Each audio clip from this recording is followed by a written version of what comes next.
Hello, welcome to White Birch Tarot and Astrology.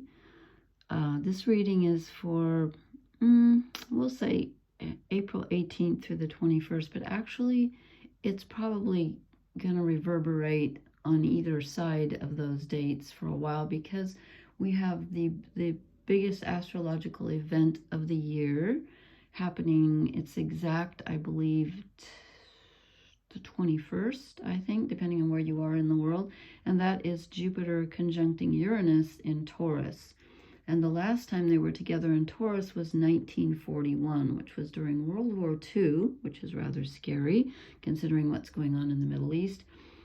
And also that was the end of the Big Depression in the United States, where the financial markets turned around. And so anyway, Jupiter is, you know, the magnifier. He enlarges everything he touches and rules spirituality and hope and higher thinking and foreign travel, and is considered to be, they call him the great benefic, I hope I'm pronouncing that right, from which we get the word beneficial. So it brings in beneficial energy. And when it's together with Uranus, it's interesting because they're both masculine energies, and Jupiter rules Sagittarius, which is a fire sign, and Uranus rules Aquarius, which is an air sign.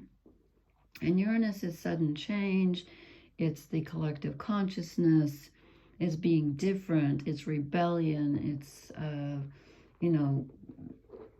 creative energy that just comes in. It's sudden, it's like breakthroughs and sudden events. So when Jupiter gets together with Uranus, we're generally, what I've read anyway, is that, you can expect the unexpected. Okay, so, and I was going to read a quote tonight, but then I found this really interesting thing. Oh, and also I want to tell you, Mercury is also conjunct Venus at 17 degrees Aries, and Mercury is still retrograde. So we have our mental energy together with our relationship energy, and Mercury's retrograde, which kind of takes us back to the past, kind of reviewing what's gone on. I'm thinking past relationships, because they're only 2 degrees away from Chiron, the wounded healer, which is at the eclipse point that we just had. And let's see, somebody else is there. Who is it? I'm missing something. I thought there was somebody else there. Let me think. Oh, the North Nodes. I didn't write that down, but the North Nodes are in Aries, very close to that too. I think they're at maybe 19 or 20 or 17, something like that. So we have our thinking, our relationship energy, our wounded self, and our path forward all together, which of course is going to make us think about past relationships and, where are we going from here. And then I found this interesting thing. I'm just going to read you a bit of this. If anyone wants to look this up, I found this on zodiacsign.com. And the article is called, let me find the article is called Trauma, Uranus in Taurus and Separation from the Body. And I thought, I have never heard the word trauma associated with Uranus or Jupiter. So I just want to read you a couple paragraphs so you can get an idea of what this is about. I thought this was really interesting because Taurus is ruled by Venus. Taurus rules the physical earth. It's the earth mother. In the tarot, it's the card of the Empress, okay? So when we think of the mother, we generally think of Cancer, which is ruled by the moon. That's your emotional needs, but your bodily needs, that's Taurus, the earth. So anyway, I was reading this article about Uranus and Taurus, and it says this. I think this is really fascinating. Taurus is the sign of the highest emotional intimacy seen through the physical world. It is the first sign that belongs to the element of earth. Yes, it's the second sign of the zodiac.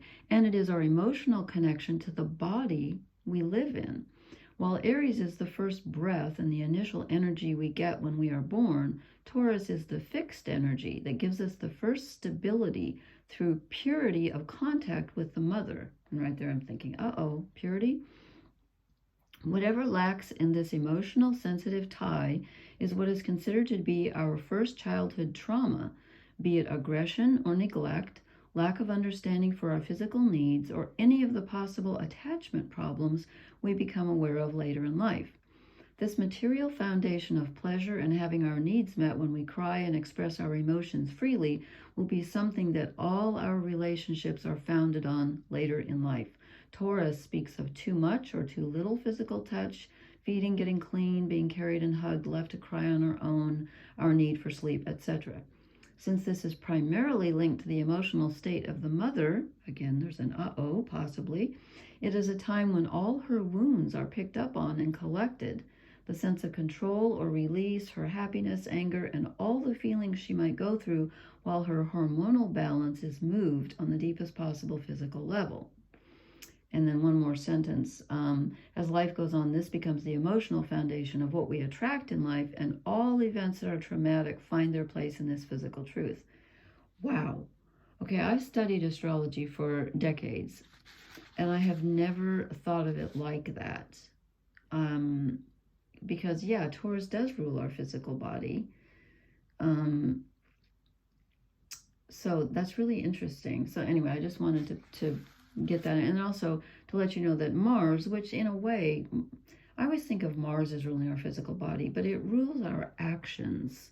It rules what we do with our physical bodies. That spark in us that says, I want to do this, I want to do that. It's more about desire, physical desire, than the actual body itself, although it expresses through the body. It's still together with Saturn, which rules, responsibilities and constrictions and restrictions and control. And as I said, stability. They're still together in Pisces. Okay. So that brings in some emotional, this has been a very emotional time for me, and I was wondering why. And then I read that article on trauma and Taurus, and I thought Uranus and Taurus, and I thought that's very interesting. I had never thought of it like that. So anyway, this is a very strange energy. I was going to post last night. I pulled the cards last night, and I was so tired I couldn't even think straight. So let's see if I can think straight tonight. Okay, we start off with the Six of Swords. This is if you're interested, the three trees. I think it's called the Oak, Ash, and Thorn Tarot. Anyway, we start off with the Six of Swords. And this is moving away from something uncomfortable. Generally, it's leaving some uncomfortable place to get to someplace better. So we're on the move. And again, it's swords, which rules thinking. And as I said, Uranus rules Aquarius. It's a mental energy. But it is in Taurus, the body. So there you go. And then we get a major arcana. We get the Wheel of Fortune. Okay, here comes Jupiter conjuncting Uranus, causing an unexpected change. I'm still waiting for the change. And last time I figured this out. Oh, it says Tarot, T-A-R-O-T, and then west, north, east, south, which is kind of cool, I think. I love these cards. So something is going to change. It's going to turn around. The wheel turns, and, like I said, you're supposed to expect the unexpected. When Uranus and Jupiter get together, it's generally considered to be like a spurt of good luck. Again, if you're dealing with this on an emotional level, it might be something painful you have to move through before you get to the good part. But this is a change. Change is coming. I'll take a change, please. I'll reach around the camera here. And then we get the Five of Pentacles. Okay, this is the feeling of isolation and being alone and not liking it. Having to do everything by yourself and being lonely. And this is interesting. It's in Pentacles or Earth, because what comes after it? These cards are kind of opposites, to be honest with you, because the Nine of Pentacles, well, they're similar in this. They're both cards of being alone. But in the Five of Pentacles, you're in despair and you're going, oh, woe is me. I'm so lonely, and I feel orphaned and abandoned. And the Nine of Pentacles is where you look around you and you're grateful. You're grateful for what you have, and you feel independent, and you're okay with being alone. So these two, I think, are struggling. I think these two are struggling with each other. And what I'm hoping is that if we feel like we're here, isolated and abandoned, the Wheel of Fortune with Jupiter coming in will move us with the Six of Swords to the Nine of Pentacles, where we feel we're still alone, but we're good with it. We're enjoying it. It's about enjoying abundance rather than, you know, feeling so much alone. And then I drew the Three of Wands, which is looking ahead, looking to the future, which is very Aquarian, very Uranian, and just kind of thinking about your options. It's like, okay, I could do this, I could do that. It's not making a move. It's just thinking about it. And even though it's wands, and wands are generally action, this is taking stock of your options that are in front of you. Okay, then I drew the Death card, which really makes sense to me because if you're going to have a change, you have to let the old go before you can have the new. And there's just something about this conjunction to me that has felt very emotional from the get-go. And again, I never even thought about Taurus being trauma, like childhood trauma. I never thought of that. That's very interesting.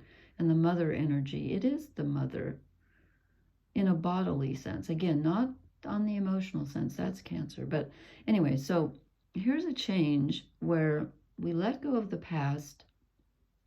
Six of Swords, moving away. Mercury retrograde, meeting up with Venus, with Chiron and the North Nodes, where we take stock of our wounds and our past relationships and where we've been wounded, and we say, okay, the North Nodes is our path forward. The Three of Wands, how do I want to move forward? And this probably sounds like a broken record. I feel like we've been getting this message for a long time, but then again, this energy is very powerful, and with all these eclipses we've had, and we're going to have a full moon in Scorpio on the 25th of April. That's going to be interesting because the sun and moon are both going to be squaring Pluto, so we'll talk about that later. But then we get the Six of Pentacles, okay? This to me is exactly, I don't mean mathematically exactly, although, no, it isn't. See, that's how terrible my math is. I had to stop and think if 5, 6, and 9, if 6 was in the middle of 5 and 9. No, it's not. Okay, but meaning-wise, we have isolation and abandonment. We have feeling okay on our own. And then this is the card of giving and receiving. So to me, this is sort of perhaps what the Wheel of Fortune and the Death card will bring about. So we have, we're alone, we don't like it, then we're alone, and we're like, okay, I can do this alone.